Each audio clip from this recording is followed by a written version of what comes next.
How's it going, boys and girls, and welcome back to another video. So today we're going to be talking about what would we like to see added into AQ3D.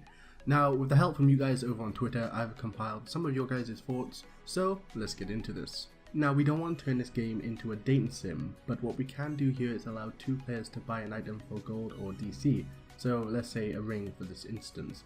Now, with a ring, you have to have it activated on the other player, like in Elder Scrolls Online, if you guys play that game. Now, with this activated, those two players could receive a boost for gold or XP by X amount. Now, I think this is a very cool idea and I would love to have it in the game, but again, we don't want to turn this into a dating sim. So let me know what you think of this one. Now, I would love to see this in the game, a grown-up red dragon, or really any grown-up dragon, to be honest. Now, we don't really want it too big, and it will probably most likely be as long as the guardian horse and as tall as the frogzard. In general, bigger morphs are better, and we don't really have a lot of grown-up dragons in the game. They're mostly babies, and I would love to see something a bit bigger. Player-made shops could really work in AQ3D. There's a lot of crafting materials, and if you're someone like me who has done most of the quests, you don't really need them anymore. So if we had a store, we could sell them to new players. Now, speaking of stores, at the current moment in AQ3D, we have a couple of unused stores in Battlon. There's one Rev stands next to, which is on the side of the Yalgas. Now, how we attain these stores are really up to the developers. I feel like it would be unfair if we had to pay DC for them, but we need to make them kind of hard to obtain, otherwise we'll get noobs on them trying to sell, you know, frogzard skills for 10,000 million gold.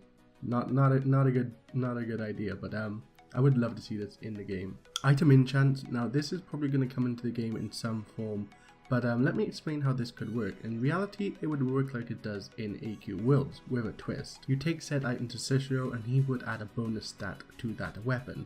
For example, add electric, fire or ice damage, which would also add a visual effect to said item. Now, I would love to see players run around in Battlon with like fire swords, and I would love to see what the developers would do with this. Yeah, I would love to see it in the game. Now, I really love this one, more potion types. Now, the developers could go crazy with this, and if you're someone like me who just loves useless items, now they could really go far with this one. So we could have potions that turns you invisible, increases your character height, make you run faster, so many more, turn you different colors. Now, obviously these potions won't actually give you any benefits, just make you look weird. And yeah, I would love to have this. And of course, all these potions would have to be disabled in PvP to stop people having an unfair advantage, because you wouldn't want your enemy turning invisible. You're gonna be in trouble. And of course, these potions would be on a timer and wouldn't be permanent. So yeah, I really hope this one gets added into the game, and it's really easy to do. So guys, that's it for the video. I really enjoyed doing this video because I get to interact with the community a lot more. That's why I've been doing Twitch quite often now, because I get to play with you guys, and it's kind of fun. So yeah guys, I hope you enjoyed the video, and if you did, remember to leave a like, comment and subscribe, and as always, I'll see you in the next one.